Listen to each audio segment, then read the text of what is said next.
Hello everyone. एक plan मैं आपको सजेस्ट कर रहा हूँ रिवीजन का। ठीक है, आप रिवीजन किस तरीके से करें जिससे कि आपके मार्क्स जो हैं बहुत अच्छे निकलें, यानी कि 70 प्लस मार्क्स आपके आ जाएं।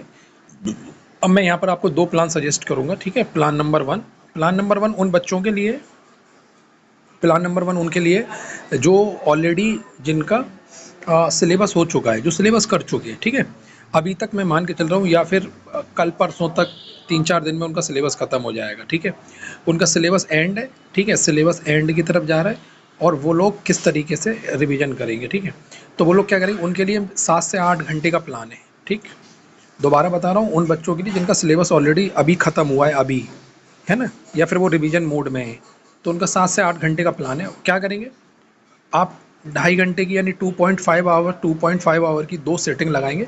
आपको करना क्या है, आपको एक दिन में दो सब्जेक्ट पढ़ने हैं। कोई भी सब्जेक्ट 1 उठाइए, ठीक है, 2.5 घंटे वो पढ़िए। दूसरा फिर सब्जेक्ट 2 उठाइए, 2.5 घंटे वो पढ़िए। इन दोनों के बीच में थोड़ा गैप रखिए। ठीक है, आधे घंटे का 1 घंटे का गैप रखिए, नहीं तो बीच में तो मतलब 2.5 घंटे आपको एक सब्जेक्ट रिवाइज करना है। फिर क्या बोल रहा हूँ, रिवीजन करना है। मतलब रिवीजन का मतलब ये हो गया, आपको वो थॉरोली पढ़ना है, मतलब पढ़ना है, मतलब कॉन्सेप्ट पढ़ने जैसे हम रिवाइज करते हैं वैसे ही करना है।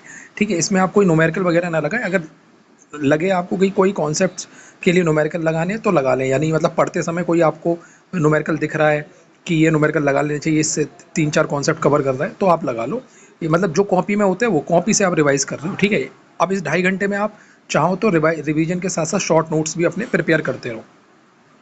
और जो बच्चे शॉर्ट नोट से कर रहे हो उनके लिए तो खैर कोई बात ही नहीं, वो तो आराम से कर ही लेंगे।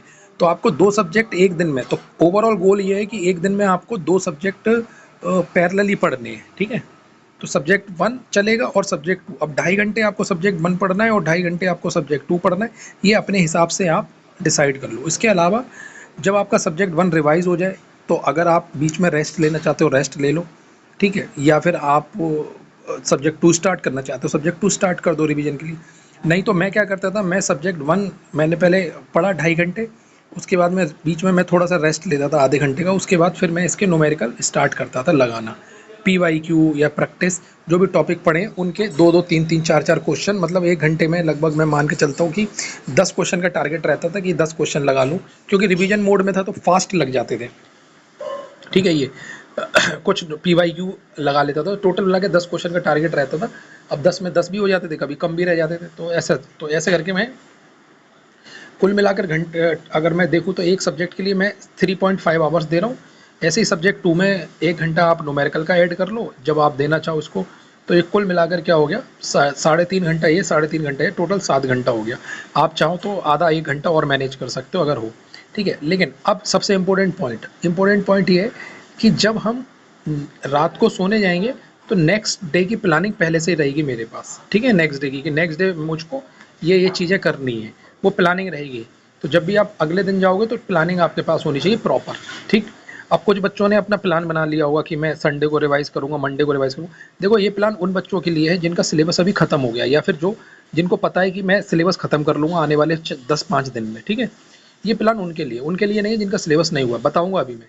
तो ये कैटेगरी नंबर 1 है और इसी चीज़ को आप चलाते रहोगे, आगे चलाते रहोगे। जब आपके सब्जेक्ट खत्म भी हो जाएंगे तब भी आप चलाते रहोगे। ठीक है, ये तो ये चलता रहेगा। तो ये कम से कम 2 साइकिल आपकी होनी चाहिए, 2 से 3 साइकिल आप एग्जाम से पहले आपकी ये लग जानी चाहिए अच्छे से। ठीक है, ये हो गया। अब आते हैं प्लान नंबर 2 पे। प्लान नंबर 2 उन बच्चों के लिए जो जिनका सिलेबस अभी ख़त्म नहीं हुआ है। ठीक है, जिनका सिलेबस ख़त्म नहीं हुआ, नवंबर या दिसंबर तक उनका सिलेबस जाएगा, उन बच्चों के लिए।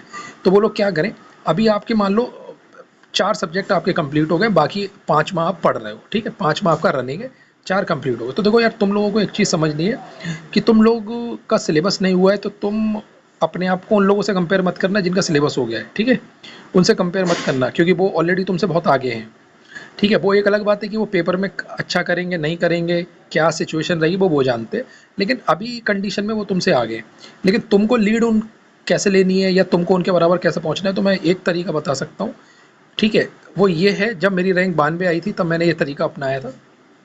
वो तरीका ये है कि आप अपने 5वें सब्जेक्ट को पढ़ते हुए बीच में 1 दिन या 2 दिन के लिए रोक लो। ठीक है, मतलब अगर जैसे आप क्लासेस ले रहे हो तो रोकना मत, क्लासेस ले रहे हो तो क्या करो, उन उस सब क्लासेस पढ़ लो। ठीक है, लेकिन दोबारा उसको रिवाइज मत करो। 2 दिन इस सब्जेक्ट को उतना सीरियस मत पढ़ो, बस हाँ देखो, क्लास देखो, समझो और नोट कर लो। जो भी टाइम मिल रहा है उस टाइम में आप पुराने जो आपके 4 सब्जेक्ट हो गए उनमें से कोई एक उठाओ और पढ़ना स्टार्ट करो, उसको रिवाइज करना स्टार्ट करो। 2 दिन आप इनको 2 डे आप इसी सब्जेक्ट को रिवाइज करेंगे, ठीक है? ये ऐसे करेंगे। नहीं तो अगर आपने छोड़ दिया, मैं आपको बता रहा हूँ, आप कितनी भी अच्छे हो लेकिन आप रैंक नहीं निकाल पाओगे। मेरा मानना ये है कि आप 3 सब्जेक्ट पढ़ो लेकिन तीनों सॉलिड पढ़ो। तो पुराने 4 सब्जेक्ट को हमको बारी-बारी से नए सब्जेक्ट के साथ रिवाइज करना है, ये ध्यान रखना। ऐसा ना हो कि तुम नवंबर तक तुमने पहुँचते-पहुँचते सिलेबस खत्म कर दिया लेकिन तुम बाद में कह रहे हो कि सर मुझे तो पहला सब्जेक्ट ही ढंग से याद नहीं है। तो उस 2 दिन का पॉज़ लो और 2 दिन का बीच में पॉज़ लेकर उसमें आप पुराना सब्जेक्ट पूरा पढ़ो।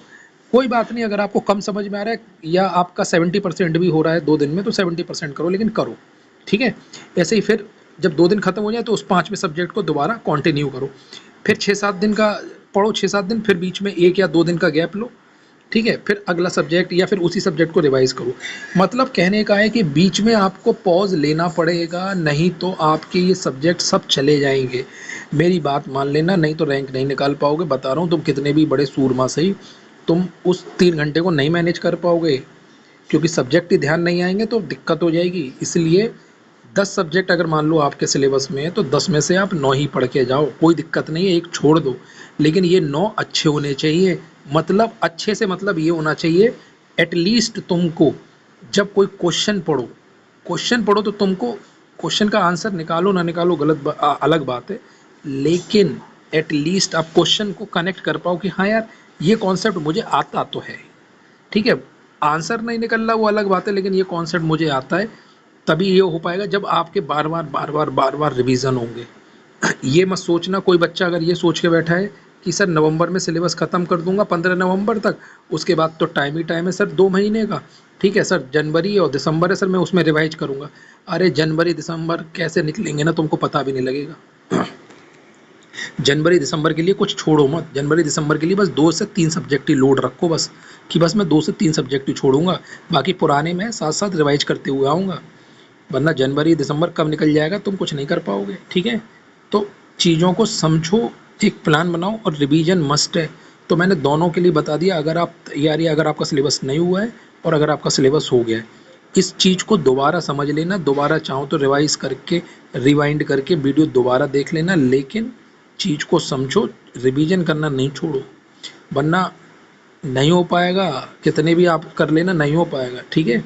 और जिन बच्चों ने अभी तक हमारा ग्रुप ज्वाइन नहीं करा है वो हमारा ग्रुप ज्वाइन कर लें, 8077332318, ये हमारा ग्रुप है, ठीक है? अंडर 100 का ग्रुप है। आप इस पर रिक्वेस्ट भेजेंगे, हमारी टीम आपको रेस्पॉन्ड करेगी, ठीक, और आपको ऐड करेगी। तो अगर आप चाहते हो अंडर 100 निकालना तो फिर आप इसमें जुड़े रहो। और दूसरी चीज़ भाई, मैं जो बता रहा हूँ उन चीज़ों पर फोकस करो, तुम्हारे फ़ायदे के लिए है, नुकसान नहीं होगा तुम्हारा। मैं बता रहा हूँ तुम अच्छा ही करोगे, अगर तुम्हारी रैंक 100 आनी होगी तो और 50 आ जाएगी, ये मैं आपको प्रॉमिस कर रहा हूँ, क्योंकि ये सब चीज़ मैं वो बताता हूँ जो मैं खुद कराऊँ। कोई भी चीज़ आपको ऐसी नहीं बताता कि जो मैंने खुद नहीं अप्लाई करी हो, ठीक है? अगर खुद नहीं करी होती है तो मैं वो मना कर देता हूँ कि भाई मैं इस चीज़ में नहीं बता पाऊँगा, ठीक है? तो चीज़ों को समझो और उस हिसाब से प्लान करो। अगर रैंक निकालनी नहीं निकालनी है तो आप अपने मन से जो चाहे वो कर सकते हैं।